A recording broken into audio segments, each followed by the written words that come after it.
Und das war der Start für das A-Finale der Ladies, der nächstschnellsten Teams. Und auf der Bahn 1 sehen wir ganz rechts die Manatees. Auf der Bahn 2 das Dream Team 2.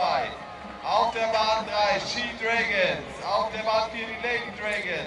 Auf der Bahn 5 die Handball-Echsen. Und auf der Bahn 6 ganz links Tequila Sprotten. Und jetzt gebt nochmal alles, Mädels. Eure letzten 250 Meter und die Hälfte habt ihr schon geschafft. Also, auf geht's! Und es scheint ein Zweikampf zu werden zwischen den She Dragons auf der Bahn 3 und der 4, die Lady Dragon. Und jetzt brechen sie an, die letzten 15 Meter, und das ist für uns das Zeichen, den Teams zu helfen. Also, feuert sie nochmal, gebt nochmal alles viel, auf geht's!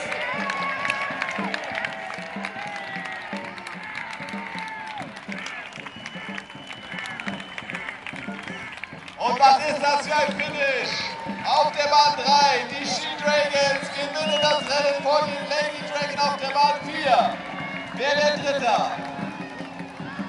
Auf der Bahn 5 die Handball-Echsen.